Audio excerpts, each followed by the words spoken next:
Oke, kita ada di destinasi selanjutnya lagi. Kalau sepintas kalian tengok tadi di awal, kita sekarang ada di Gunung Uhud. Depan ada Masjid Syuhada. Di depan Masjid Syuhada ada makam para sahabat yang gugur pada saat perang Uhud, termasuk paman Nabi Hamzah, paman Nabi ya. Jadi ini makam para syuhada, di belakangnya ada Masjid Syuhada. Untuk penjelasannya sejarah apa yang terjadi di Gunung Uhud, nanti kita dengarkan penjelasan dari Ustadz Mahmud Abdullah. Mudah-mudahan dengan dari penjelasan beliau kita mendapatkan ilmu yang bisa bermanfaat untuk diri kita, buat keluarga kita, buat anak-anak kita ya. Amin. Tetap di mana-mana selalu ada barang murah. Di mana-mana barang murah. Oke.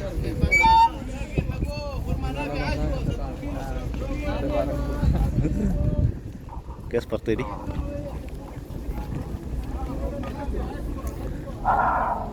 Sekarang pukul 10.20, temperatur kurang lebih 40-41.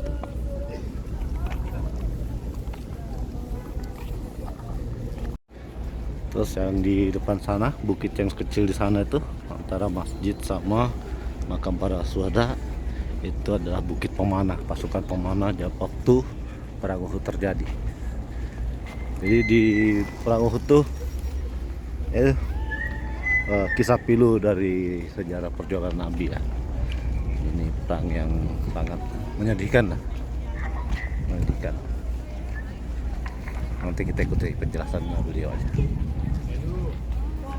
Assalamualaikum warahmatullahi wabarakatuh. Waalaikumsalam warahmatullahi wabarakatuh. Sebelumnya mohon izin, saya tidak bisa terlalu keras karena ini di tempat umum dan juga menjelang zuhur ya. Jadi silakan disimak dan mudah-mudahan kita bisa mengambil pelajaran dari peristiwa perang Uhud yang sangat luar biasa, yang sangat memilukan dan sangat mengharukan peristiwa Uhud. Bismillah, kita awali peristiwa Uhud ini terjadi tahun ketiga Hijriah. Lokasi perang Uhud terjadi di sini. Kenapa perang Uhud terjadi? Karena ketika itu para kafir Quraisy tidak terima dengan membeludaknya penduduk Madinah masuk ke dalam agama Islam. Rasulullah luar biasa. Baru 1 tahun, 2 tahun bisa menggabungkan penduduk Madinah dan bisa membuat peradaban yang ada di Madinah. Bahkan Rasulullah membuat sebuah perundang-undangan yang disebut dengan Sohofiyah Madaniyah, atau yang biasa kita kenal dengan Piagam Madinah. Yang Piagam Madinah itu ketika di Indonesia diambil difungsikan sehingga berganti nama jadi Piagam Jakarta. Itu mengambil mempelajari daripada Piagam Madinah yang ada di sini, yang nantinya akan terumus sebuah ideologi bangsa yaitu Pancasila. Rasulullah sudah memikirkan jauh ke depan.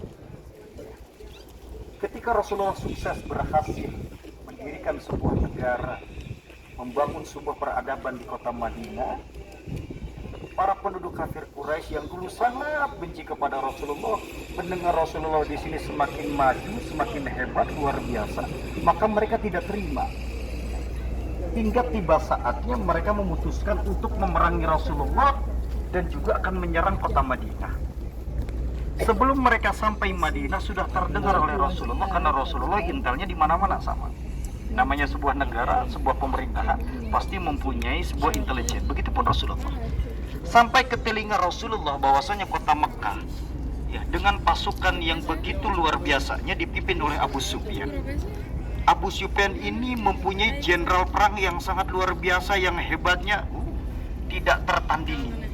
Umat muslim pun pada waktu itu mengakui kehebatan jenderal perang yang ini. Ya, siapa namanya? Khalid bin Walid. Waktu itu Khalid bin Walid masih dalam keadaan kafir, belum masuk Islam. Ya, maka nanti sangat sengit sekali ketika Khalid bin Walid sampai di Uhud ini. Kenapa dikatakan perang Uhud? Karena perang terjadi di kaki bukit Uhud, gunung Uhud. Ini gunung Uhud. Peperangannya bukan di atas gunung, enggak, tetapi peperangannya di sini. Baik. Ketika Rasulullah mendengar kafir Quraisy akan menyerang Madinah, maka Rasulullah seperti biasa membuat rapat, mengumpulkan para sahabat, sehingga di sana para sahabat kembali mengusulkan. Ya, ada yang mengatakan peperangan ini jangan sampai ya, terjadi di dalam kota Madinah. Dulu ini bukan bagian daripada Madinah. Madinah dulu mempunyai gerbang, mempunyai tembok. Temboknya di mana? Tepat di bukit ini. Di situ ada lembah. Sekarang masih ada lembahnya. Dulu itu ada benteng, ada tembok di sana yang menandakan bahwasanya itu adalah batas daripada ujung kota Madinah. Sedangkan ini dulu di luar kota Madinah. Ya. Maka para sahabat mengusulkan, ada yang mengatakan, ya, kita terima saja di kota Madinah. Toh ini rumah kita sendiri, kita bisa dengan segampangnya, seenaknya membumi hanguskan orang-orang kafir ketika sampai Madinah. Ada juga yang mengusulkan jangan sampai mereka masuk ke dalam kota Madinah. Kalau mereka masuk ke dalam kota Madinah, meskipun keadaan kita perang menang, tetapi nanti bakal banyak memakan korban, anak-anak, perempuan, rumah-rumah dan lain sebagainya. Hingga Rasulullah menerima usulan ya, peperangan ini dijadikan atau diadakan tepat di luar kota Madinah, dekat dengan Gunung Uhud. Maka terjadi peperangan nanti akan di sini. Jumlah pasukan pada waktu itu, para kafir Quraisy dipimpin oleh Abu Sufyan sudah bisa mengumpulkan 3.000 pasukan. Ya, ini jelas berbeda ketika perang Khandaq. Khandaq berapa jumlahnya? 15.000. Karena itu perang tahun 5 Hijriah, sedangkan ini baru-baru Hijriah. Ya, tahun-tahun awal Hijriah, yaitu tahun 2 menjelang ke-3 Hijriah.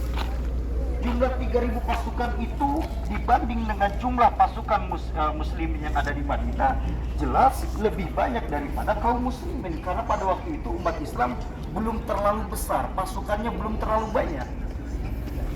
Dari 3.000 pasukan yang dipimpin oleh Abu Sufyan ini, mereka lengkap, peralatan perangnya lengkap, untanya juga dengan membawa perbekalan yang lengkap, kavileri, kuda-kudanya juga luar biasa ya. Orang-orangnya juga pada waktu itu masih kuat ya. Ada salah satunya yang tadi jenderal panglima perang yang belum pernah terkalahkan, Khalid bin Walid, juga bagian daripada pasukan kafir Quraisy. Akan tetapi Rasulullah SAW ketika akan menjelang peperangan hanya berhasil mengumpulkan 1.000 pasukan kaum muslim. Berapa? 1.000 berbanding dengan 3.000. Hingga tiba saatnya peperangan berlangsung, Rasulullah dengan pasukan kaum muslimin berjalan menuju Uhud. 1.000 pasukan, akan tetapi di tengah perjalanan ternyata yang namanya orang ya, meskipun hidup dengan Rasulullah, berdampingan dengan Rasulullah, ada saja mereka yang munafik. Sehingga dari 1.000 pasukan tadi ada orang-orang Yahudi yang menyembunyikan kekafirannya, menunjukkan bahwasanya dia Islam padahal dia masih Yahudi, ikut bergabung dengan pasukan muslimin, sehingga dia berbicara kepada pasukan muslimin yang lain, kita lebih baik mundur saja ya, jangan sampai kita ikut perang. Kalau perang berlangsung, ini bisa berbahaya bagi keluarga kita. Kalau kita meninggal, anak jadi yatim, istri jadi janda.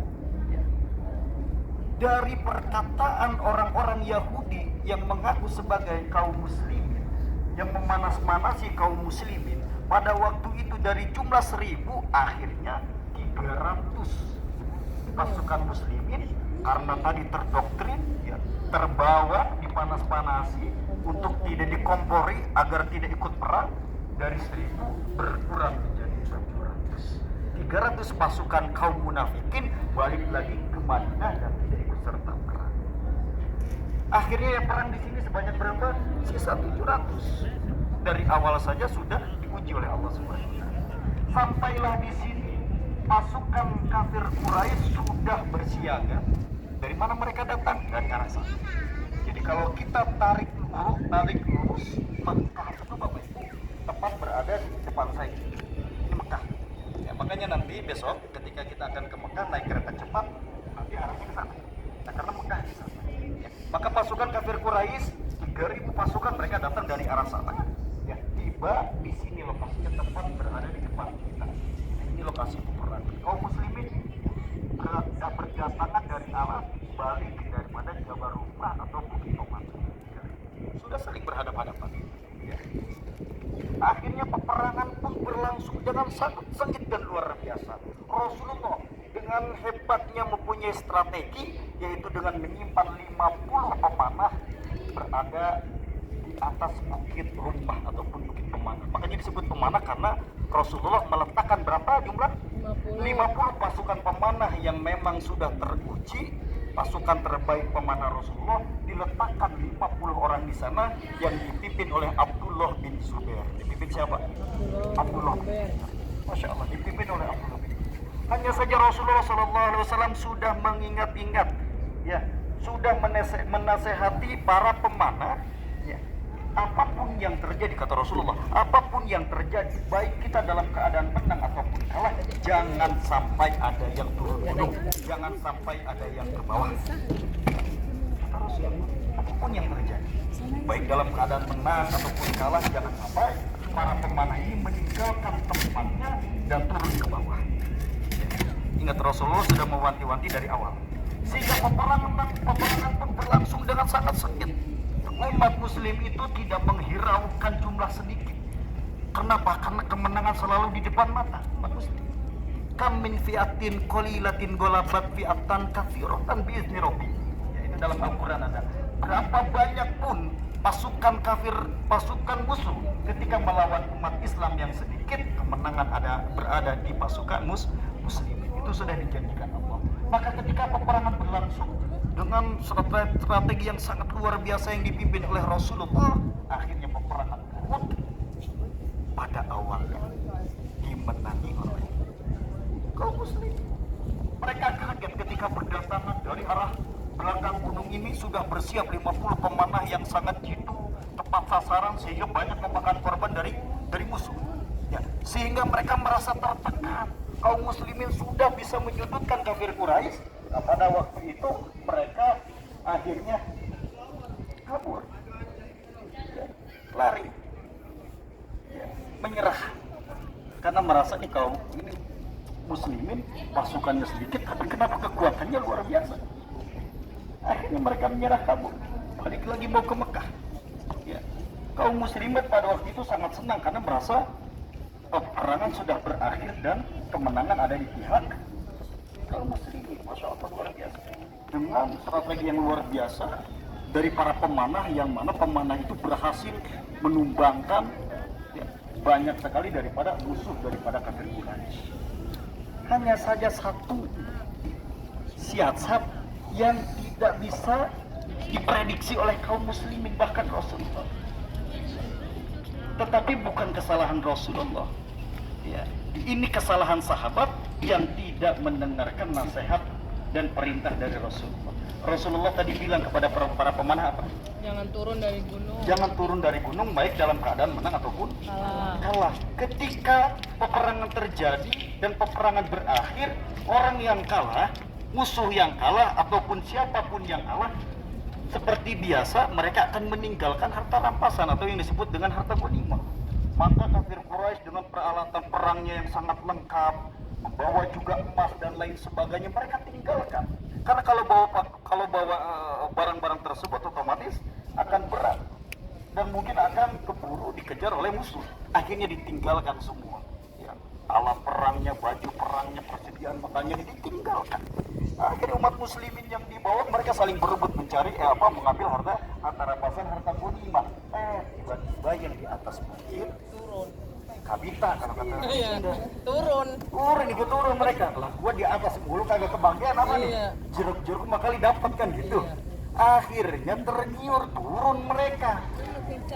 Berapa orang yang turun? 49 orang, semuanya turun. Padahal sudah diingetin sama siapa? Pimpinan Jabal Rumah. Pimpinan pemanah siapa tadi? Abdullah bin Zubair. Udah diingetin, Abdullah bin Zubair bilang jangan turun. Ya Rasulullah tadi menasihati apapun yang terjadi jangan turun. Mereka maksa turun, berebut, mencari, mengambil harta rampasan, turun semuanya ke bawah. Ternyata di belakang Jabal Rumah sudah siap sedia ada pasukan yang dipimpin oleh Khalid bin Walid dengan menunggangi kuda. Para penunggang kuda dipimpin oleh Khalid bin Walid. Mereka bersiaga karena Khalid bin Walid dengan prediksinya yang sangat luar biasa. Khalid bin Walid yakin bahwasanya di pemanah mereka pasti ada kelemahannya. Ternyata benar. Para pemanah mereka turun dan ketika itu juga Sayyidina Khalid bin Walid yang dulu kafir tiba-tiba menyerang kaum muslimin dari arah belakang. Bukan satu orang, tetapi ada yang mengatakan itu 100 orang bahkan lebih. Pasukan yang dipimpin oleh Khalid bin Walid menyerang dari arah belakang, dan pada waktu itu juga kaum muslimin banyak sekali yang terbunuh. Bahkan yang sangat mengesankan adalah kafir Quraisy yang tadi berlari, kocar-kacir lari, melihat Khalid bin Walid. Khalid udah datang nih. Akhirnya balik lagi Bapak Ibu, balik lagi dia. Sehingga peperangan kedua pun terjadi. Peperangan pertama itu yang harusnya sudah diselesaikan, dimenangkan oleh kaum muslimin yang dipimpin oleh Rasulullah, dibantu oleh para pemanah yang sangat luar biasa, sehingga peperangan kedua terjadi karena kelalaian umat Islam tersendiri tidak mendengarkan perintahnya Rasulullah. Tabita. Yang tadi sudah kabur balik lagi, mereka kesini ikut lagi perang, sehingga peperangan kedua berlangsung dengan sangat sengit. Disitulah peristiwa yang sangat menyedihkan terjadi. Rasulullah itu ibu bapak sampai dikejar, sampai mentok menunggu. Ketika sudah mulai terdesak Rasulullah, di situ Rasulullah, karena Rasulullah itu orang mulia, siapapun sahabat tidak ingin melihat Rasulullah itu celaka. Maka ada salah satu sahabat yang menjadi bentengnya Rasulullah. Beliau usianya masih muda tetapi rela mati demi Rasulullah, yang bernama Talha bin Ubaidillah. Talha bin Ubaidillah itu jasadnya sudah tidak bisa terlihat lagi karena semuanya bercucuran darah. Ketika ada tombak, Talha berdiri depan Rasulullah. Ketika ada batu, Talha berdiri di Rasulullah. Ketika ada pedang, Talha berdiri di Rasulullah. Bahkan ketika Talha sudah tidak kuat lagi, akhirnya Rasulullah pun terkena serangan daripada musuh.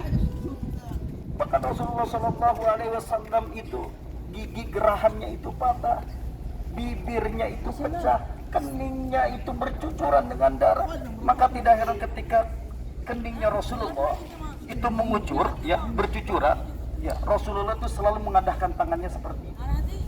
Bercucuran, dikadahkan, habis itu kalau sudah penuh diusapkan ke dada atau ke pakaian Rasulullah, bercucuran lagi, mengadahkan tangan lalu diusapkan lagi ke pakaian beliau.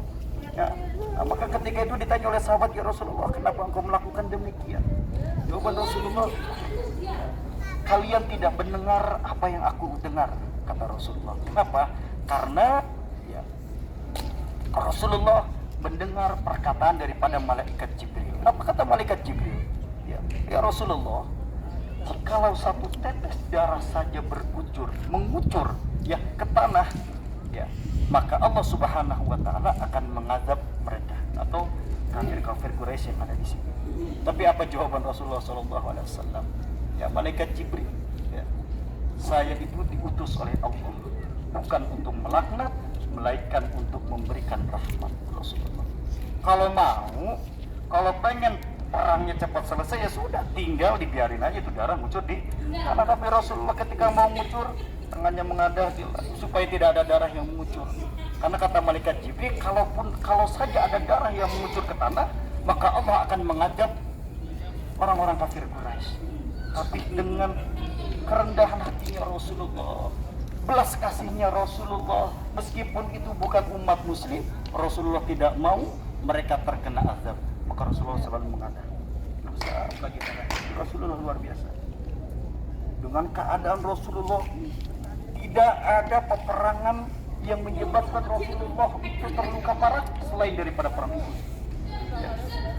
Bahkan luar biasanya perang ini, ada salah satu ujung tombak umat muslimin, pamannya Rasulullah sendiri, yang menjadi benteng pertama daripada Nabi Muhammad SAW. Ketika Rasulullah mendapat masalah, dia selalu berdiri barisan paling depan. Ketika Rasulullah dia selalu berdiri di barisan yang paling depan. Siapakah beliau? Yaitu Sayyiduna Hamzah. Siapa Sayyiduna Hamzah? Sayyiduna Hamzah adalah paman daripada Nabi Muhammad Sallallahu Alaihi Wasallam. Pada peristiwa perang Uhud ini, Sayyidina Hamzah mati dalam keadaan syahid untuk membela Rasulullah dan juga agama Islam. Kematian Sayyidina Hamzah juga sangat sekali memilukan. Abu Sufyan mempersiapkan peperangan ini sudah dari jauh-jauh hari, dari mulai menyiapkan pasukan berkuda yang dipimpin oleh Khalid bin Walid. Begitu juga Abu Sufyan melatih salah seorang hamba sahaya, seorang budak yang paling pintar dalam menombak, yang bernama Wahsy. Yang bernama Wahsy. Maka memang sudah diperintahkan dari awal oleh Abu Sufyan, Wahsy, jikalau kau nanti melihat Muhammad, kau tombak dia, maka akan aku kasih ganjaran yang sebesar-besarnya ganjaran. Kalaupun kau tidak menemukan Muhammad, maka kau cari, kau bunuh, kau tombak orang kedua daripada kekuatan Islam, yaitu Hamzah bin Abdul Muthalib. Ya. Maka pas-pasan pada waktu itu Wahsy yang tidak melihat Rasul hanya saja bertemu dengan siapa? Dengan Hamzah. Maka dengan kejelian, dengan kepintaran dalam menombaknya Wahsy, dia lemparkan tombak tersebut sehingga tombak tersebut tepat menancap di dadanya Hamzah bin Abdul Muthalib. Pas di dadanya. Nggak sampai situ. Ketika Sayyidina Hamzah itu terkapar karena terkena tombaknya daripada Wahsy, maka terlihat oleh Hindun. Hindun ini biadab, istrinya daripada Abu Sufyan. Terlihat oleh Hindun ini melihat Hamzah sudah mati, Hamzah sudah meninggal, bahkan terkena tombak. Maka didekati oleh Hindun, seorang perempuan biadab, ya. Didekati itu Sayyidina Hamzah, dicabut tombaknya dengan paksa, lalu dia keluarkan pisau kecilnya daripada pakaiannya, dia belek dadanya Hamzah. Dibelek dadanya Hamzah, diambil ususnya, dikalungkan. Ini bukan saya buat-buat, memang di dalam sejarah seperti ini. Diambil ususnya pertama kali, dikalungkan ususnya, kemudian jantungnya diambil dan dimakan.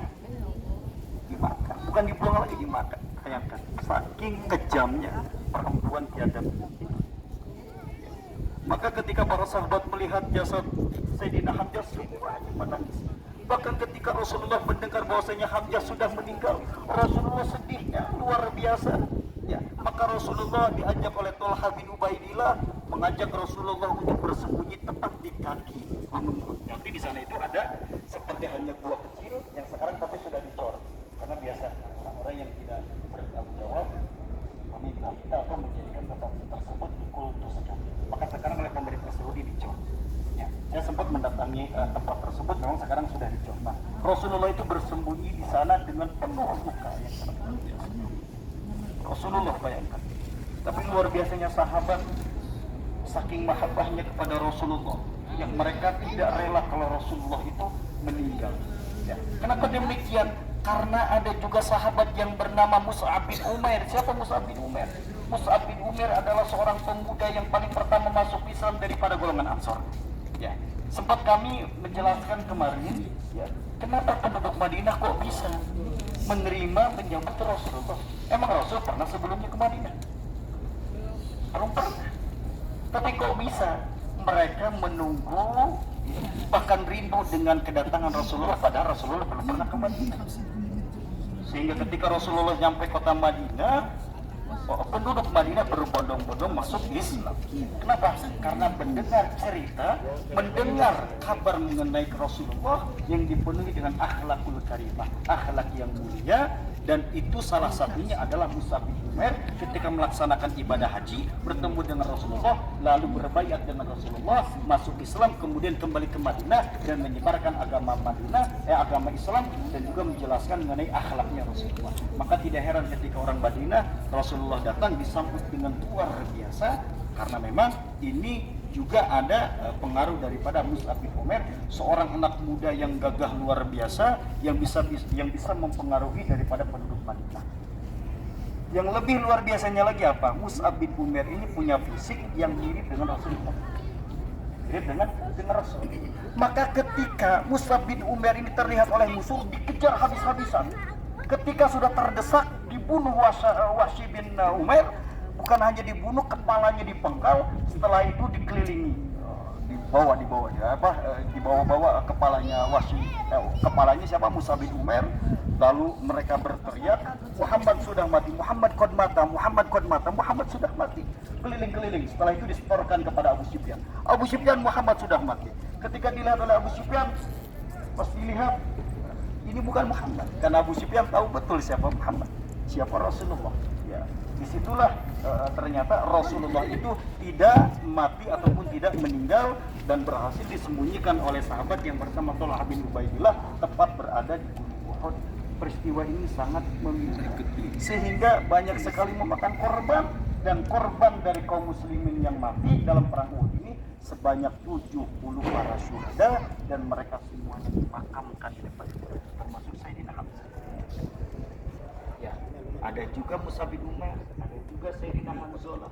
Sayyidina Hanzalah ini baru nikah Bapak Ibu, baru nikah mendengar kabar bahwasanya Rasulullah akan berperang melawan kafir Quraisy. Tanpa pikir panjang, Hanzalah ini ikut perang.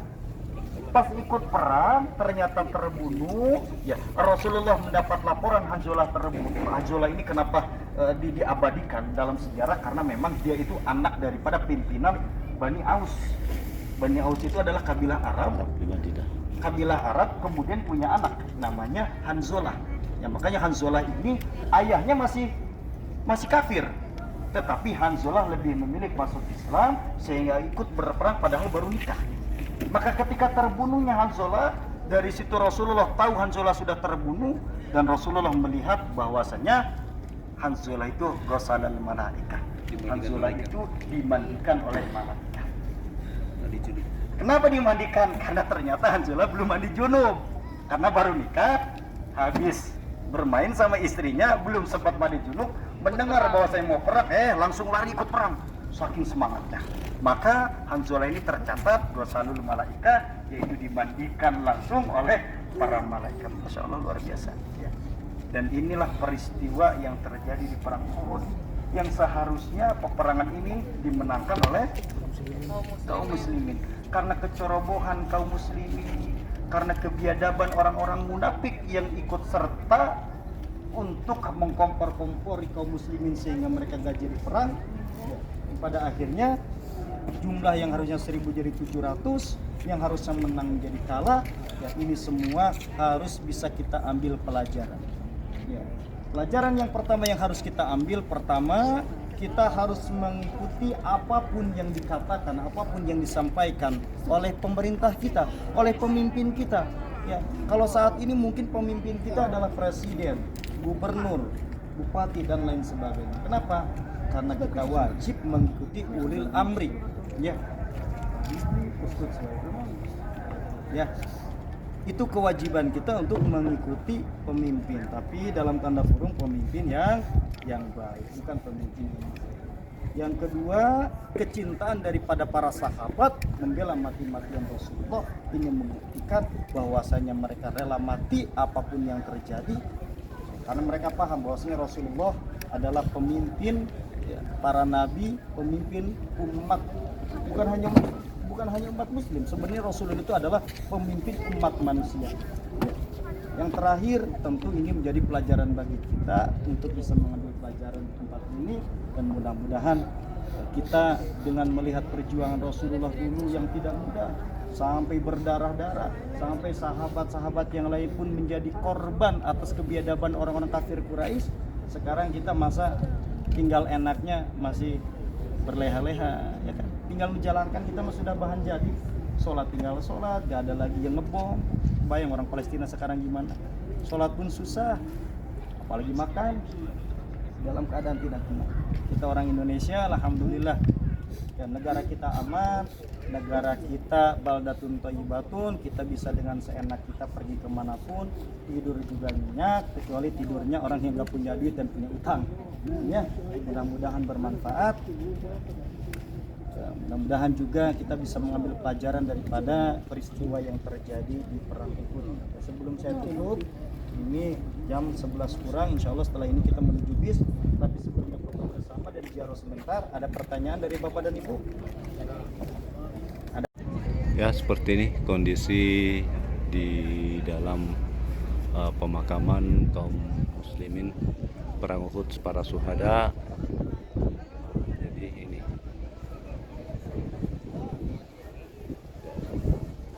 Oke, mungkin dengan penjelasan tadi dari Ustadz Mahmud Abdullah sedikit memberikan kita pencerahan, pelajaran tentang Perang Uhud, terjadi Perang Uhud.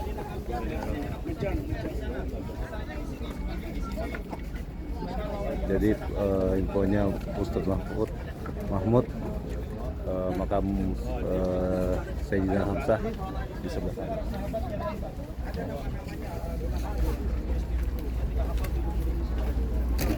Jadi Yang pasti kalau Sayyidina Hamzah itu dimakamkan di sana yang ada tanda batu di sana. yang besar, batu besar itu ya? Ya, itu di sana. Ah, yang batu besar. Yang tengah itu, Pak, batu besar.